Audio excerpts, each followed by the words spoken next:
Hi everyone, welcome to a video for day 4 of the Punchestown Festival 2016. Not a bad day, yes, actually, with the Mullins horse winning the last, and obviously Bright New Dorman in a 12-1 was always handy.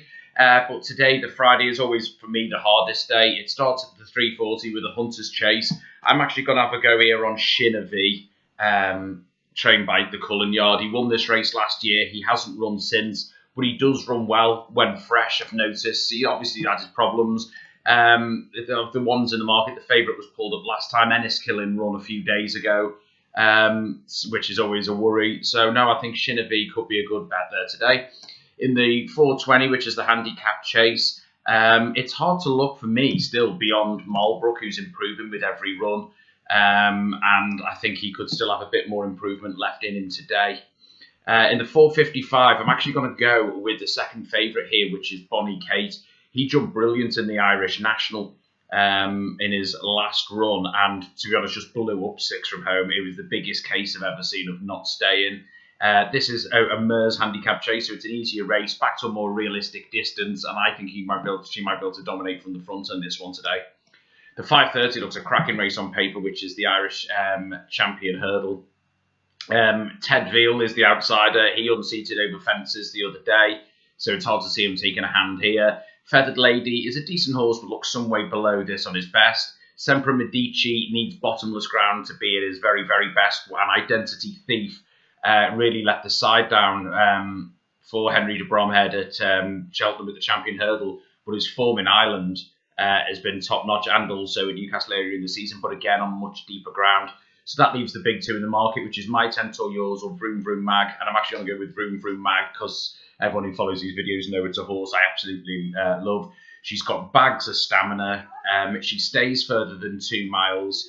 And the other thing about her is that she's been relatively, she's had relatively easy races this season. My Tent or Yours has only raced twice after a horrendous injury, come second both times. Last time, I don't think he fully stayed 2.5 miles, but it also could have been a bit of a blow-up effect because he travelled well and just stopped. So I do have the slight worry. 3 runs within, 6 weeks after an injury like that could be one too many. So I'm happy to go with Vroom Vroom Mag there. In the 6:05, Jers Girl, I think, is going to take all the beating. Won as easy as he won last time out. And is improving with every run.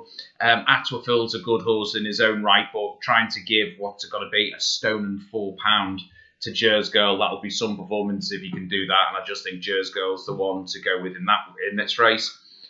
Taking a bit of a punt in the 6:40, which is the novice hurdle. I actually like I think it's either the second or third string for Gigginstown, and that is Alamein. Last time out was a lot better than you think. Okay, the other horse, he was left clear at the last. But the one thing I noticed is he settled well, he went forward, and it just stayed on really, really well to the line. These type of races, stamina often comes into play, and I just think each way at around 12-1 now, he could have something a little bit extra towards the end. So rather than take an odds-on horse here, who's actually only won once this season, I think I'd rather have a punt on Alamein there at 11-1. The 7:10 is the National Hunt Flat Race, the Willie Mullins horse. Some neck is all the talk here, but he was beaten last time by a horse I'm still not sure of the quality of. Same with Philip Hobbs, no comments. He's only run twice, but was beaten last time.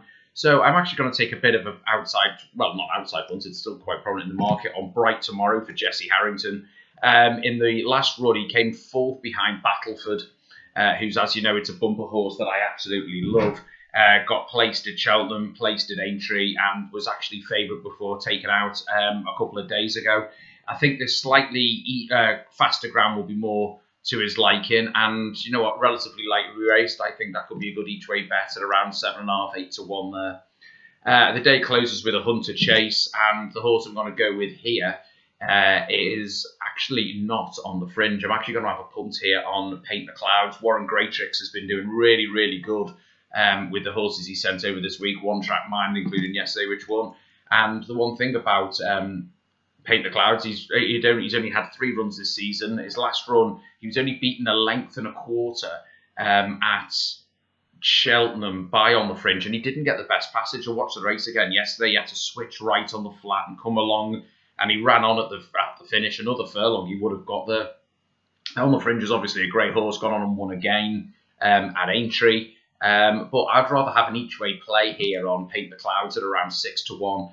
On the fringe, like I said last time, she was more dynamic because she led on the bit and then pulled away. She was more dynamic last time than she was at Cheltenham, but it's one of those that I don't know. There's just something I think now. It's still getting old, like a lot of them are, and I don't know. She could be one of those horses like Garcham Petra, who's just unbeatable over the cross-country courses. But a lot of odds on have been getting overturned, so I'm happy to have a play on Paint the Clouds each way. Good luck, and I'll see you guys soon. Take care. Bye bye.